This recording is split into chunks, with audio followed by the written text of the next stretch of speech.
Boa tarde. Quer dizer, uma boa tarde que já está escurecendo, mas nós estamos num horário que agora é mais claro durante o dia mais prolongado. Sejam todos bem-vindos ao programa Missão Educar. E hoje nós temos uma missão aqui muito importante, gente, para a gente estar conversando a respeito do assunto educação financeira nas escolas. E eu estou aqui com nada mais, nada menos que um professor especializado no assunto, que é o professor Eduardo Nunes de Carvalho, que vai bater um papo com a gente, para a gente com simples ações a questão da economia, de compreender que o financeiro, quando ele bate muito mais forte ainda no emocional, no desejo de ter as coisas, e aí não controlado vira o que vira.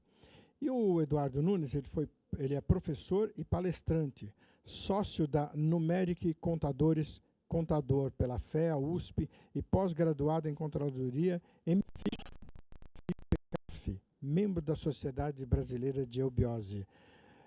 Professor, seja bem-vindo ao programa Missão Educar. Eu já vou iniciar logo de cara com uma pergunta para você fazer. Afinal de contas, o que é educação financeira?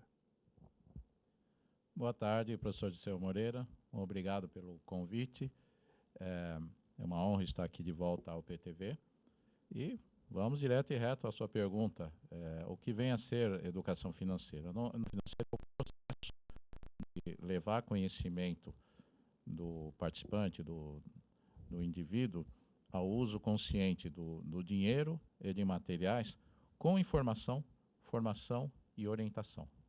Ou seja, é um plano educacional estruturado para que dentro dessas três letrinhas, né, informação, formação e orientação, o aluno, o participante, o estudante que está tenha condições de planejar melhor a sua vida, pouco a pouco guardar dinheiro, pouco a pouco planejar uma vida feliz, uma vida responsável, uma vida de prosperidade que há de conduzir a comunidade e o país como um todo, né? Professor, qual é o perfil do brasileiro com relação às suas finanças pessoais? Ele anda administrando isso de uma forma que saiu menor do que o que entrou? Ou está o inverso? O que sai é maior do que o que entra? Olha, Dirceu, tem de tudo. Então, eu diria que o perfil do brasileiro é colorido. Tem os que controlam bem as suas finanças, tem os endividados. Com a crise financeira aí que passou nos últimos anos, de brasileiros com o seu nome registrado no SPC, a proporção disso é de 40%. Então, só para você ter uma ideia, você olhar por uma população numa avenida e você vê que quase metade daquelas pessoas que estão passando, indo para a estação de trem ou dirigindo seus carros nas avenidas, quase metade deles estão com algum problema financeiro, dívidas não pagas. É preocupante. É preocupante, e o perfil do brasileiro mostra que isto é algo que precisa ser trabalhado, né? Professor, agora você falou assim, que olhando para aquela população, de repente você nota que 50% é um índice muito alto. Mas eu diria para você o seguinte, por que esse tema veio para o BNCC, Base Nacional Comum Curricular? E antes de você me responder isso, queremos agradecer aqui a participação da Roseli Lira, a Sandra Lúcia da Costa, o Luiz Henrique, e assim nós vamos agradecendo a todos eles pela participação, por estar assistindo ao programa Missão Educar. Então, assim, veio para o BNCC, tá certo? Certo. E isso, para mim, é uma medida que foi fundamental, que essa educação financeira comece no banco da escola. Já que a família, claro, que eu acho que não tem que ser só com a criança que tem que aprender. O professor e os pais, porque não adianta educar a criança financeiramente se o pai também não recebe nada, tá certo? Concordo. Bom, a Base Nacional Comum Curricular é a estrutura básica da educação no Brasil, né? E a educação financeira não entrou como uma matéria ainda tema transversal. Isso quer dizer que eu não vou ter um tema chamado educação financeira, mas eu vou ter aulas dentro de matemática, aulas em língua portuguesa, aulas em geografia, que vai abordar a temática da educação financeira. Então, isso é uma estratégia interessante, porque os temas transversais, nós falamos sobre isso no outro programa, né, Dirceu, são temas importantes para a formação da cidadania do brasileiro, e a educação financeira faz parte da estratégia do governo exatamente porque se perceber que um povo com maior nível de pessoas conscientes do consumo, do uso do seu dinheiro, é um povo que tem melhores resultados e mais estabilidade, mais tranquilidade para conduzir um desenvolvimento econômico. Eu acredito que a base nacional acertou de cheio.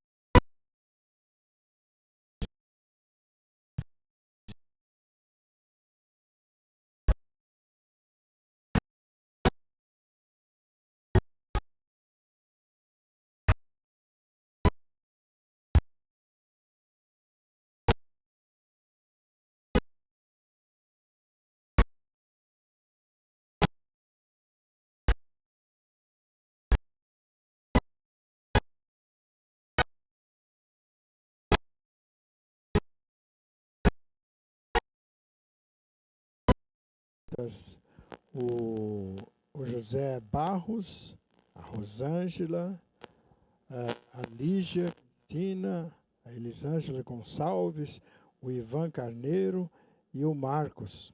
Todos eles, um grande abraço a vocês por estar acompanhando no programa Missão Educar. E nós vamos continuar batendo papo aqui com o Eduardo, que é especialista em educação financeira. E, Eduardo, qual é a participação do governo nessa história? Governo, o terceiro setor, mais do que isso também, as escolas. Como é que está esse intercâmbio? Porque não adianta você falar de educação financeira se você não abarcar a questão que acabamos de falar agora, a questão familiar. Porque a criança aprender não é o suficiente. Os professores nessas escolas, como é que anda esse processo? As escolas têm te convidado para você falar sobre educação financeira, as prefeituras têm te convidado? Nós temos observado, Dirceu, que essa é uma estratégia da sociedade unida. A sociedade brasileira está unida em trabalhar pela educação, e a educação financeira não é exceção.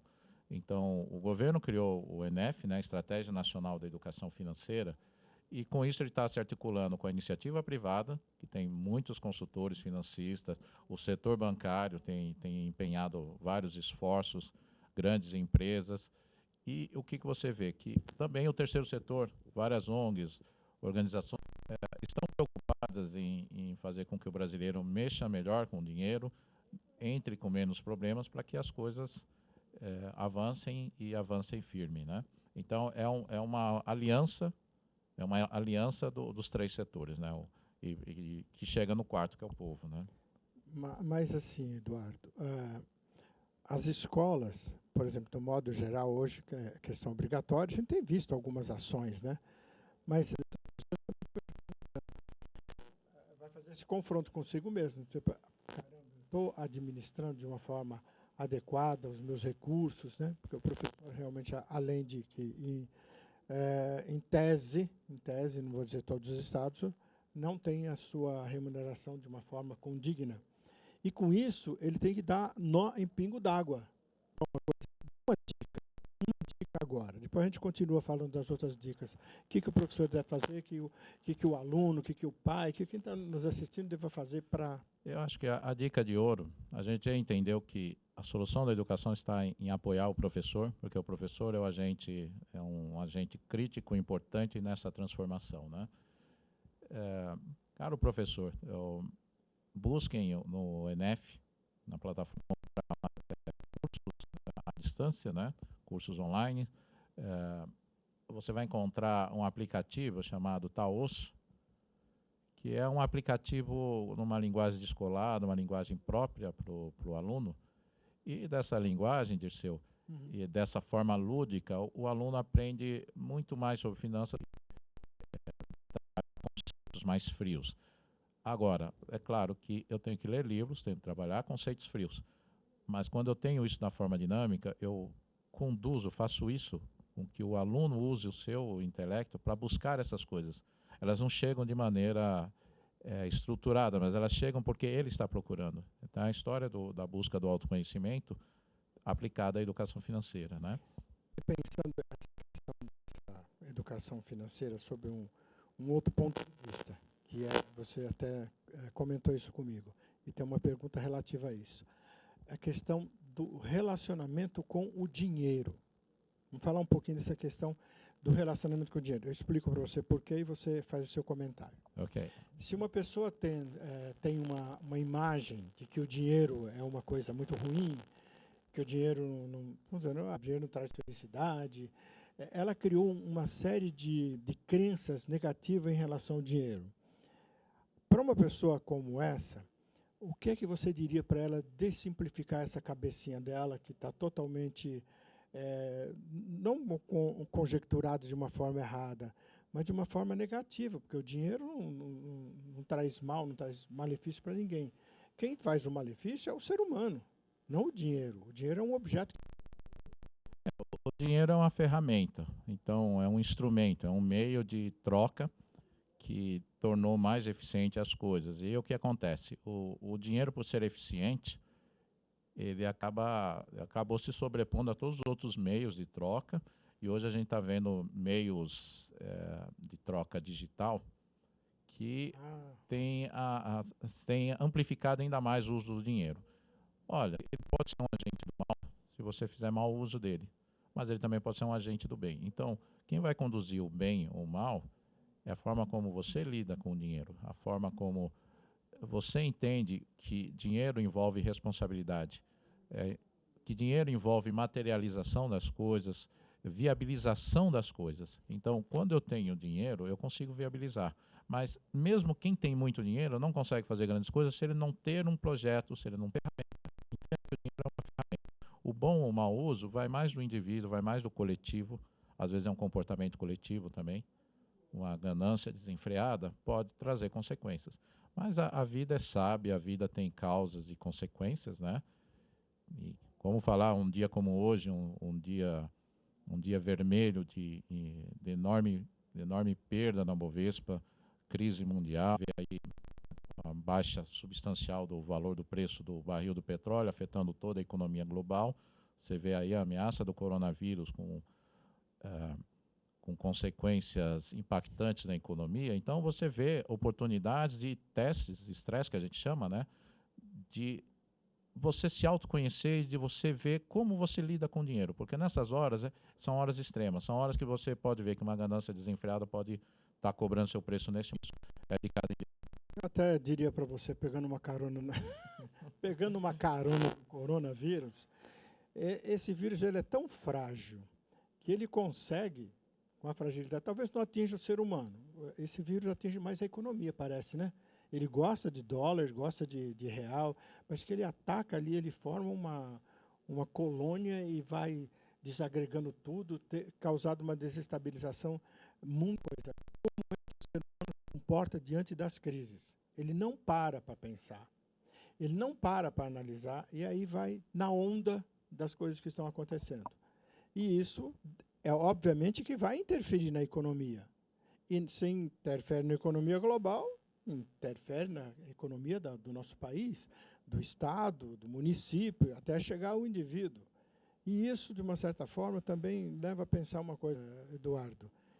E o que você diria para essas pessoas que estão agora, nesse momento, preocupadas com o meu dinheiro agora, como é que vai? Porque as bolsas caíram, os valores caíram, os juros caíram, quem tem aplicação, o juro caiu muito. Então, aí, como é que fica? 3 meses a gente vai ter que esperar ou 1 mês? Eu diria, Dirceu, que assim, a crise está indefinida, ninguém sabe para onde ela vai. Sendo letal ou não, que as pessoas não podem sair de casa, quando atividades coletivas são canceladas, você tem um impacto na economia e tudo vai por água abaixo. Então, se a gente observar a natureza, a gente pode ver que, às vezes, uma enchente ou uma seca mata aqueles elementos mais frágeis, mas os mais firmes continuam. Você vai continuar. Então é só ter serenidade, não entrar na histeria, no pânico dos mercados, da economia. Se você está na ponta frágil, tem uma boa notícia também, que aqueles elementos que morrem quando vem uma enchente ou quando vem uma seca prolongada, eles renascem quando o clima muda. Então, acho que essa é a grande notícia. Se tenham calma, não invistam em bolsa. Uma pirâmide, né? Você começa construindo com investimentos de maior nível de rentabilidade. Então, é sempre a formulinha, né? Liquidez, rentabilidade e segurança. Então, você tem que equilibrar esses uma fatores. matemática bastante simples, bastante simples. Veja os seus recursos que você tem de entrada no caixa. O quanto é que você pode gastar? Aquilo que a gente estava falando, você vai fazer uma compra que você acha que R$300 por mês, pô, eu ganho 3.000, R$300. Mas só que verifica quanto é que você já tem comprometido dessa sua renda, porque aquele cara que vai te vender, ele não está nem aí, porque você vai pagar com o seu cartão de crédito. O problema você vai ter com o banco. É isso que seria importante para as pessoas atentarem. É uma matemática simples, não é? Gasta menos do que você recebe. É isso. É simples assim. E aí o que acontece? Como que as coisas, as armadilhas da vida se apresentam? No seu exemplo, Dirceu, vamos dizer que a pessoa ganha seus R$2.000, tem os seus gastos e sobra livre para ela R$400. Chegou na loja e o vendedor faz um apelo emocional e você está empolgado, você quer comprar aquilo, e o vendedor fala, não, esse aparelho eletrônico é o seu sonho de consumo, é tudo que você precisa para resolver os problemas da sua vida. Ah, mas custa R$3.500, eu não tenho esse dinheiro. Não, deixa eu ver aqui. Aí, olha, seu salário está, seu perfil está aprovado, paga aqui no cartão de crédito. Pronto, a pessoa parcelou lá em 4 vezes, vai chegar o cartão, não vai ter dinheiro para pagar, se endividou, o lojista cumpriu a meta de vendas dele, o cartão não está preocupado porque ela tem seus instrumentos de cobrança, mas você, ao chegar no cartão de crédito e não ter dinheiro para pagar, você tem um problema sério para resolver. Por quê? Ah, não vou pagar. Ou pior, né? Vou fazer o pagamento mínimo, né? Achando que resolveu os problemas. Não resolveu. Por quê? Os juros no cartão de crédito são horríveis. Ah, então o que você faz? Paga desconta do banco. Ah, mas o banco também ficou negativo. Os juros do banco também são horríveis. Então o que eu faço? Negocia com o gerente um empréstimo com juros mais a menos. Ah, mas se eu negociar, eu vou ter que honrar as prestações. Sim, aí que você precisa fazer um plano, ter muita frieza, fazer as continhas, juntar todas as suas dívidas, suas receitas, suas despesas e fazer um plano mais firme do que você precisa fazer para quitar suas dívidas. Mas olha quantos problemas são gerados por uma cobiça de consumo, né? Que a pessoa vai chegar à conclusão. Pior que tem, né? Você comprou o equipamento, depois vai ter que vender pela metade do preço ou por menos da metade do preço para resolver um problema financeiro que foi criado por causa daquela compra, né? Mas, Eduardo, eu diria para a pessoa o seguinte, ó, faz o seguinte, vai lá no seu planejamento, se é que você tem, e dá uma olhada naquilo que a gente chama de análise de valores. Bom, você está pagando essa coisa, eu preciso disso daqui? Vai cortar gasto. Corta gasto.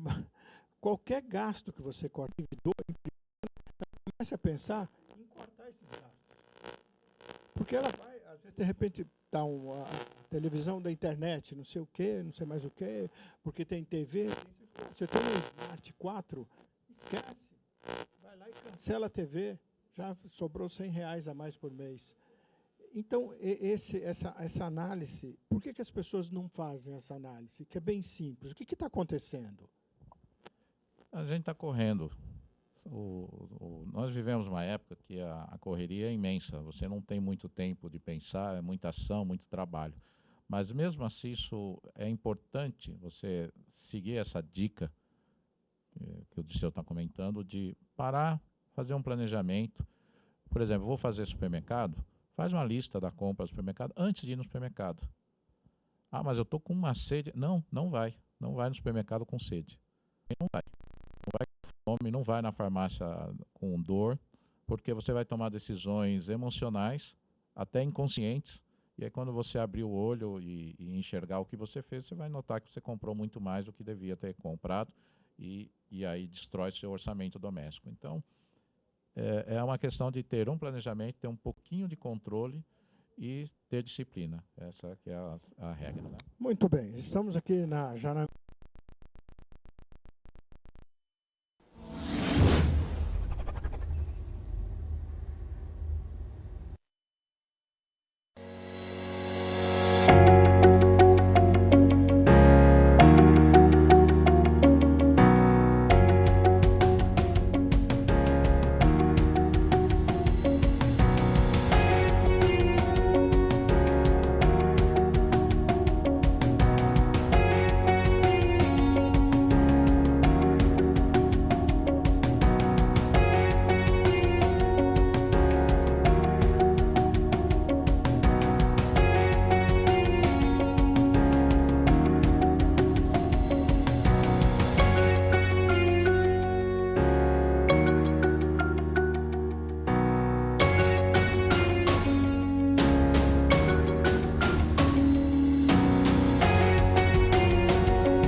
Ai, ai.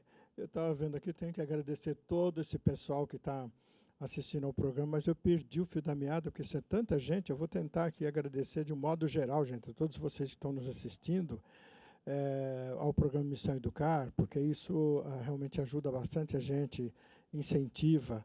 E eu não sei se eu deixaria passar alguns nomes aqui, mas eu vou falar ainda da Arlete Inês, do Adilton, da Adelvânio, da Arlete Inês, do Júnior, da Arlete de novo, do Ítalo Leone, da Marilda Lizinha, do Ítalo. Ixi, tem muita gente aqui participando, assistindo ao programa Missão Educar. Nós esperamos que cada vez mais nós estamos trazendo aqui pessoas gabaritadas para discutir assuntos importantes, como é o caso que nós estamos falando aqui com o professor Eduardo, sobre a questão da educação financeira. Eduardo, existe um tipo de consumidor dessas pessoas que não administram? Como é que elas administram?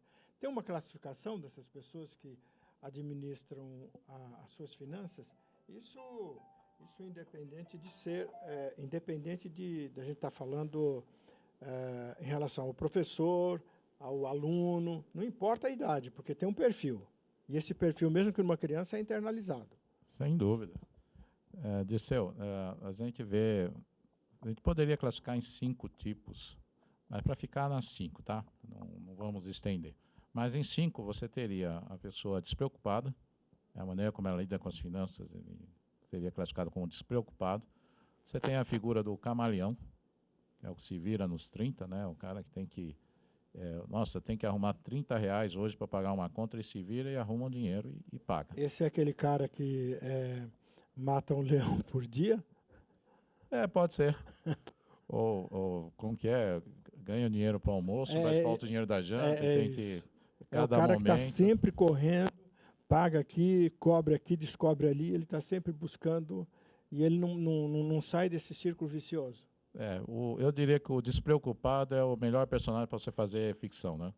É o cara que está livre, leve e solto e não sabe como uma ajuda divina chega para ele. Vem, ganha dinheiro tal, e resolve a vida, depois do nada vem, tem que pedir empréstimo para os amigos, vai ter que se virar de alguma maneira. Bom, Lá que agora de almoço para comprar janta. vender almoço para comprar janta. Valeu, Marcos. Esse Valeu, é o camaleão. Maurício, valeu. Valeu, gente. Um terceiro tipo, esse é legal, vamos lembrar da formiga, né? É o construtor. O que o construtor faz? O construtor está lá, o nome já induz que o cara é um trabalhador, né? Ele está ganhando dinheiro e está lá guardando seus 5%, 10% da sua renda. E aos pouquinhos começou com a poupança, depois foi para um fundo de investimento. E aos pouquinhos ele está acumulando um patrimônio e está chegando lá. Com passos pequenos, mas está chegando. E aí você tem o sonhador. Esse sonhador é um cara que não se preocupa com as finanças, a não ser que as finanças sejam para grandes tacadas. Como assim, grandes tacadas? É o cara, eu vou fazer um empreendimento, eu vou construir um teatro, vou arrumar dinheiro, seja eu vou lá ganhar na loteria. Tem uns mais exagerados que acreditam piamente vai ganhar na loteria. Que já começa a gastar por conta do que virá, né? Mas tem a história até do Richard Wagner, que para construir Bayreuth, aquele teatro que tem na Alemanha, que até o Dom Pedro II ajudou ele como um grande filântropo e apreciador da cultura, ele foi maluco. Quando ele lançou a ideia, ele literalmente não tinha recursos para tocar uma obra como foi o teatro. O teatro que está lá, o Bayreuth, né? E ele se endividou com amigos, se endividou com políticos importantes, com a monarquia, com comerciantes, burgueses da época, e no final deixou um legado maravilhoso. Então esse é o perfil do sonhador que deu certo. Eu diria assim, talvez esse não seja o sonhador do tipo que você fala. Talvez ele tenha valido-se da intuição, porque ele intuiu, joga para o universo e a coisa conspira. Agora, Eduardo, e aquele outro perfil que você falou, está faltando mais um, mas você falou do folgado lá, do cara que hoje ele compra o que para janta. O camaleão. Camaleão. Esse camaleão não é um pouco perigoso? Esse cara não é um cara que está mais vulnerável com essa questão da economia? Porque quando ele fala assim, também lembrar, porque eu como terapeuta atendo professores, atendo pais, enfim, e já peguei alguns casos de professores, por exemplo, que estão mais ou menos nessa situação. E outros ganhando muitas vezes menos, têm mais. Estão tranquilos, né? Estão tranquilos. Tem mais. Dá uma dica para essa pessoa. Essa que fica... Agora é o que a gente chama de stress test, né? Agora é um teste de verdade, quando você entra numa crise econômica, quando você entra numa crise financeira, porque é o momento que você tem que mudar. Então, meu caro amigo camaleão, eu sei que é duro tal, mas tem que começar a cortar coisas, tem que começar a equacionar suas dívidas, tem que começar a honrar a palavra. Porque um dos maiores problemas dos grandes devedores e dos pequenos também é que não honra a palavra, né? Querem dar calote, não é assim que você vai resolver. Por quê? Porque a vida é de longo prazo, você vai conhecer as pessoas estão aí. O Brasil já mostrou que a curva a curva de envelhecimento aumentou, então quer dizer que você e os seus amigos e os seus inimigos vão viver por mais tempo. Então, cultive relações de longo prazo, e para cultivar as relações de longo prazo, honre a sua palavra, e para honrar suas palavras você tem que se disciplinar. Então é isso, disciplina. Essa é a minha dica que eu passo para o nosso amigo camaleão. Agora faltou um, é o último aí, que é o... Esse é o planejador, é o frio, o calculista. O planejador é aquele que ele não só guarda o dinheiro, ele tem um plano, ele já estipulou que, por exemplo, eu vou guardar 25% do meu salário. Mas como você vai guardar 25% do meu salário? Eu vou gastar menos do que eu ganho. Mas como assim você mudou de padrão? Não, mudei de padrão profissional, não mudei de padrão de gasto. Mas você precisa mudar o seu padrão de gasto. Ele vai gastar mais de maneira estratégica. Ou seja, ele vai estar com roupas melhores, mas são roupas racionalmente compradas. Ele vai estar com um carro melhor, mas ele fez um plano de compra que permitiu ele ter um carro de melhor qualidade. e principalmente ele tem uma previdência estruturada, ele tem investimentos com maior perfil de rentabilidade, porque ele construiu uma base sólida de investimentos estáveis, né? Que permitiu ele ter uma sobra de recursos para investimentos mais arriscados, mas que propiciam maior rentabilidade. Então, o planejador ele tem esse diferencial. Quer dizer, Eduardo, que nós estamos diante de uma situação que não é apenas o individual, não é só o professor que está nessa situação, não é só o aluno, não é só a criança, não é só os pais, inclusive as empresas. Se não sabe fazer um planejamento, uma escola é uma empresa. Dirceu, lá na Numeric, às vezes a gente encontra empresários com problemas e um dos erros comuns dos empresários é levar as finanças pessoais, o estilo de lidar com dinheiro pessoalmente, leva para a empresa, para a gestão da empresa. E primeiro porque são coisas distintas, e o segundo, o estilo de gestão dele lidar com dinheiro pessoalmente não é o melhor estilo para lidar com as empresas, e isso acaba causando problemas, e muitas das empresas que sofreram com as crises aí dos últimos 5 anos tiveram que lidar com situações desse tipo. De, por exemplo, ele acha que a empresa é dele, saca o dinheiro para cobrir seus gastos pessoais. Não é disciplina, e isso acaba trazendo problema para os dois lados, para a família dele e para ele, né? E depois para a empresa que tem seus empregados dependendo da saúde dela para continuar firmes e fortes. A escola também, na mesma situação. Acho que a escola tem que saber fazer uso dos seus recursos, e é importante o planejamento, é importante investimento, orçar bem o que vai fazer e deixar todos os partícipes conscientes desse orçamento para que não tenha surpresa. E quando ter surpresa, se reunir, idealizar soluções, se negociar e chegar mais longe. Ok, então vamos continuar a dar um toque aqui agora para Revanilde, Jusilene, a Dulce, a Norilde, a Josefa, a Karine e o Bruno Transferetti. Quer dizer, gente, realmente eu só tenho que agradecer a vocês por essa audiência maravilhosa e que vocês estão dando oportunidade também para nós, que somos apresentadores do programa Missão Educar, pela UPTV, uma TV sem fronteira, e que vem aos poucos tendo a coragem de enfrentar um programa em que se dedica à educação. Vocês sabem que não é fácil manter um programa dedicado à educação. E graças à diretora, que é uma educadora também, a Liliana Gonçalves, além de educadora, tem uma série de atividades, jornalista. Então, ela compreende essa problemática e resolveu investir na educação. E nós estamos aqui representando o Missão Educar, apresentando o Missão Educar, para que vocês tenham a oportunidade de receber alguns conhecimentos de algumas pessoas que nós estamos trazendo aqui para a entrevista. E o Eduardo, que é um especialista em educação financeira, está nos colaborando hoje aqui com a gente. Nós estamos praticamente meio que se aproximando aí do final. Vai dar tempo a gente fazer uma pergunta para você. Pergunta não, vou te deixar o microfone aberto para você dar aquelas famosas dicas que você deu uma só. Agora fique à vontade para você dar as dicas necessárias para os nossos teleinternautas. Obrigado, Dirceu. Um abraço ao público que está nos prestigiando, um abraço ao Bruno Transferetti e aos demais, as demais pessoas que estão acompanhando, e espero que possamos construir juntos, né? Porque todos, quando entram em comunhão com essa busca da educação, em fortalecermos a educação, todos nós sairemos beneficiados, né? E o que eu posso dar de dicas assim, né? Acho que as dicas simples, eu posso dizer assim, fujam do 1,99. Quando é 1,99, arredonda para 2. Quando é 19,90, arredonda para 20. Duvido que alguém tenha um centavo para te dar. Exato. E o problema do 19,90 é que você pensa que é 19 alguma coisa. Não é, é R$20. Ele está mais perto do R$20 do que do 19. Né? Eduardo, o que passa para que a pessoa veja que é 2, a gasolina está 4,999. É 5. Não minta para você.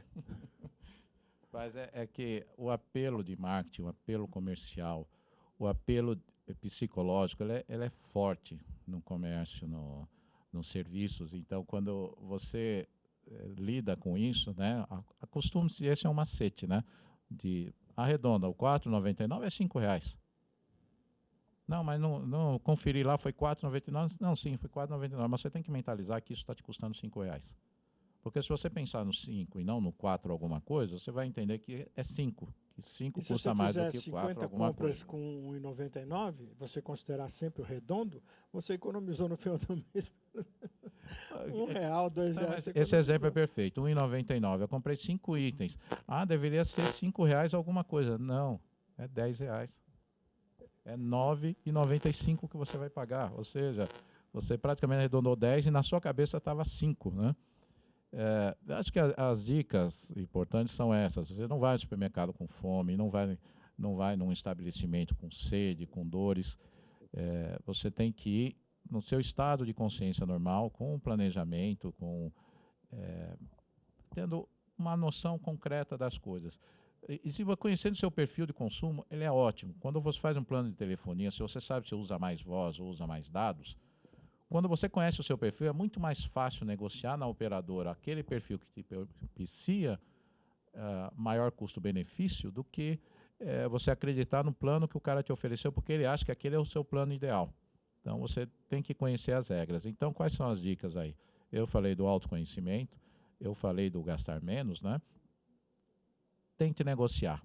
Pagar à vista, tente obter desconto. Sim. Parcelar, sem juros. Só em circunstâncias especiais você se endivida. Entende? Há uma diferença entre empréstimo e financiamento.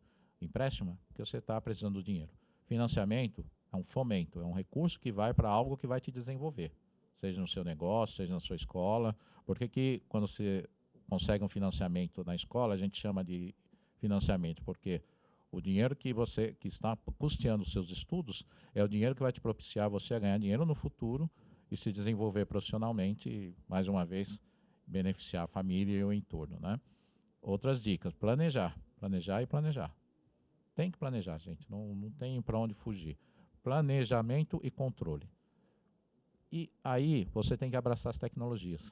Seja aliado das tecnologias. Nós nem falamos dessa questão da tecnologia, que os jovens hoje, você diz que o jovem está mais preparado para administrar suas economias em função até da tecnologia, que você só jogar lá os dados e você já tem um resultado, é isso? Existe uma pesquisa mundial promovida pelo Standard & Poor's, a Gallup e a GFLEC, de 2014, que apontou que 35% dos brasileiros na pesquisa são considerados alfabetizados financeiramente. E o que é esse conceito, né? Sabe o básico, pelo menos, de juros compostos, inflação e câmbio. E investimentos. Ou seja, domina matemática e um mínimo de português para ler textos. E dominar a matemática, a gente não é pensar que você tem que fazer cálculos mirabolantes. É dominar o mínimo. 2 mais 2 dá 4. Para quem vai comprar, ele soma com 2 mais 2 vai dar 3. Mas na hora dele pagar, vai dar 4. Aí ele fica com déficit. Essas armadilhas que ele tem que tomar cuidado. E isso é uma questão de compreensão, às vezes é leitura de texto, e às vezes é uma questão de fazer conta, né?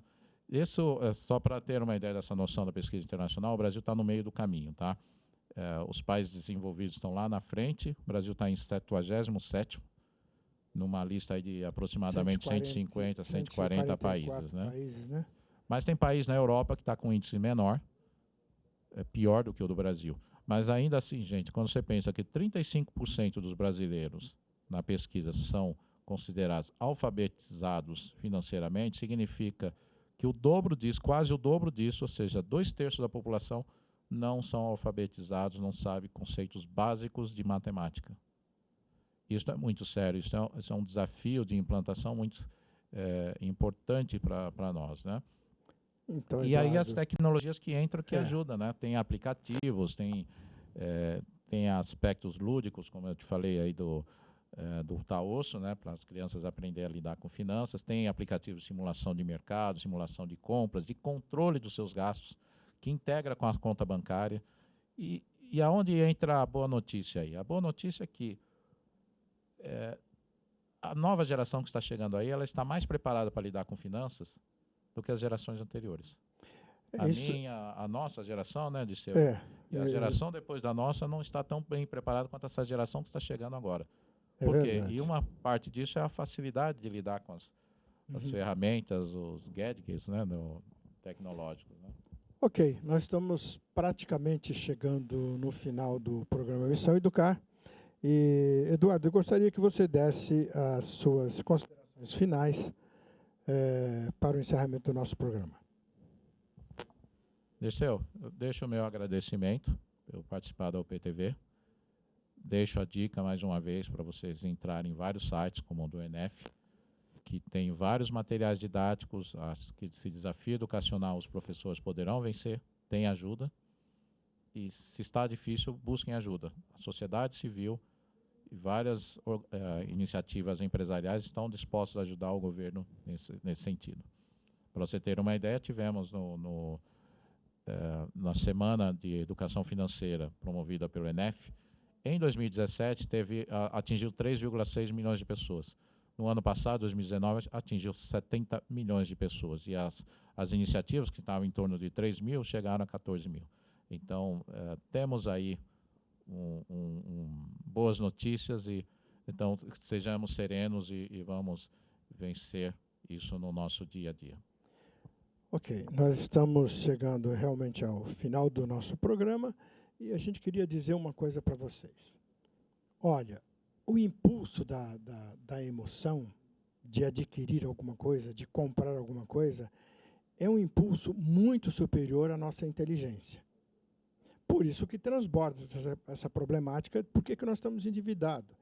Mas lembre-se que, antes de tudo, o Criador nos deu o dom da inteligência. Nós usarmos a nossa inteligência, de colocar o nosso cérebro, colocar a inteligência ao lado do coração.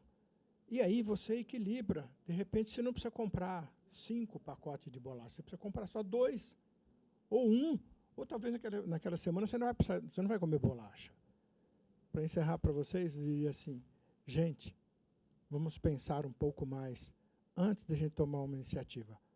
Pensar pelo cérebro, sentir pelo coração, e aí toma uma decisão e planeja. Para todos que nos assistiram hoje, meus agradecimentos a todos os teleinternautas e até a próxima segunda-feira, se Deus quiser. Pode mandar a frase?